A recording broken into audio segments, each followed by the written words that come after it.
నేను ఇచ్చింది కేసీఆర్ కాదంటే కదా నువ్వు చేసేది. నేను చెప్తున్నా కేసీఆర్ ఇచ్చిందని జరిగింది అని గంట పద చెప్తున్నాను. ఎవడు నాకు చెప్పాల్సిన అవసరం లేదు, నేనే సాక్ష్యం. అన్నం పెట్టుడు మరుస్తున్నా కష్టం కదా. అయితే రాజకీయ పరిణామాల వల్ల కొంతమంది దౌర్భాగ్యాలు చేసినటువంటి బాధల వల్ల నేను కొంత నిర్ణయం తీసుకుని మారాల్సి వచ్చింది. అన్ని హామీస్తున్నా 6 మాసాల్లో కూడా పూర్తి చేస్తా అన్నాడు. ఇవన్నీ కడువ కప్పుకున్నా. ఆ కడువ కూడా జాతీయ కడువ కప్పుకున్నా. నయమైంది. ఈ కోర్టు కేసులు ఉన్నాయి ఇప్పుడు మా మీద కోర్టు కేసులు నడుస్తున్నాయి. అరే చేతి గుట్టు కండువ కప్పుకోలేదు బాబు, ఇందిరమ్మ బొమ్మతో కప్పుకోలేదు, జాతీయ కండువ మోదీ కూడా కప్పుకున్నాడు ప్రధానమంత్రి, అది కప్పుకోరా చెప్పిన. సరే ఆ కథ వేరు లీగల్ గా. ఇప్పుడు ఈ పరిస్థితిలో మనం ఇక్కడ ఆగినాం.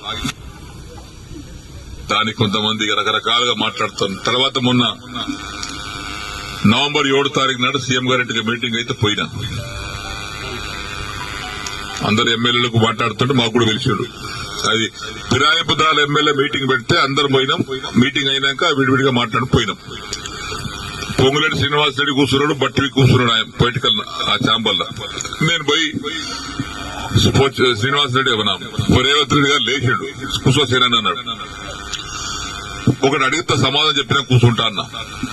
ఏందన్నాడు, నేను నీకు 21 జూన్ నాడు నాకు కండువ కప్పిన రోజు నాకేమైనా పైసలు ఇచ్చినావా, నన్ను ఏమైనా కొన్నావా,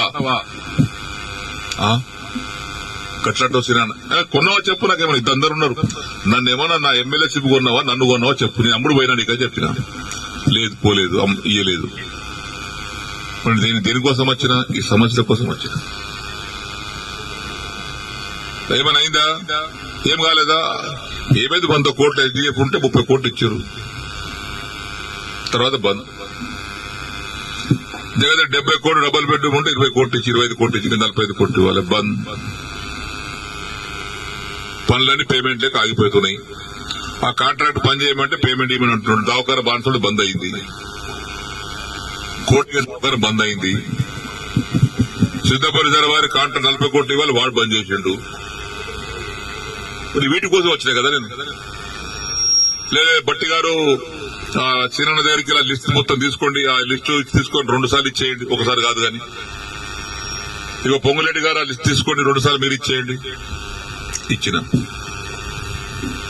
తెల్లారి ఫోన్ చేస్తే బట్టి లేవట్టాడు, పొంగులేటి లేవట్టాడు. ఏమని చెప్పుకోను నేను. ఇక మళ్ళీ అసెంబ్లీ జరుగుతుంది. జనవరి 4 తారీఖు నాడు ఆ ఛాంబర్ తీసుకుపోయి లోపల తీసుకుపోయి మీరు చెప్పారు కానీ బట్టి ఇవ్వలేదు, పొంగులేటి ఇవ్వలేదు, నాకు రూపాయి ఇవ్వలేదు. రూపాయి ఇవ్వలేదా, ఇవ్వలేదు.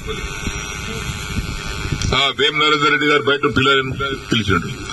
వేమన్నా సీనన్న బాధపడుతున్నాడు, అది ఇంకా పేమెంట్ కాలేదట, నువ్వన్నా మార్చిలో కూడా 3 విడతలు ఇప్పి. సరే సరే ఆయన తీసుకుని ఆయన వెళ్ళిపోయాడు. తెల్లారు వేం నరేందర్ ఫోన్ చేస్తే ఆయన లేపడు. 50 సార్లు చేసిన, ఒకసారి కాదు 50 సార్లు లేపడు. మళ్ళా మొన్న మార్చిలో అసెంబ్లీలో జరుగుతుంటే మళ్ళా పోయారు ఛాంబర్. మన అసెంబ్లీలో కూర్చునే సీటు డబుల్ ఉంటుంది. ఇవన్నీ పేమెంట్ జరగాలని రేవంత్ రెడ్డి గారి తమ్ముడు కృష్ణారెడ్డి గారి దగ్గరికి మా భాస్కర్ బాబును తోలేసిన. ఆయన ఇచ్చిన సమాధానం ఏంటంటే, భాస్కర్ మీ డాడీకి చెప్పుకుపోయి బీఆర్ఎస్ పార్టీ ఎమ్మెల్యేలకు రూపాయి ఇచ్చేది లేదు, ఒక పని ఇచ్చేది లేదు,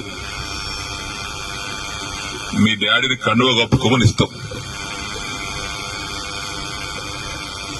అదే భాస్కర్ వచ్చి ఈ విషయం చెప్పింది.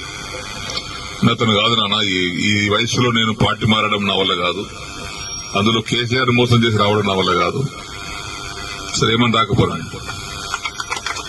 నెల ఆగిన బాండ్స్ పడకు వస్తే కార్యకర్తలు చేసుకున్నటువంటి పనులకు బిల్లు కోసం రావడం, డబల్ బెడ్ కట్టుకున్నటువంటి మహిళలు గుంపులుగా రావడం, మళ్ళా నెల 15 రోజుల తర్వాత మళ్ళా భాస్కర్ మళ్ళా తోలేసిన ఆయన దగ్గరికి.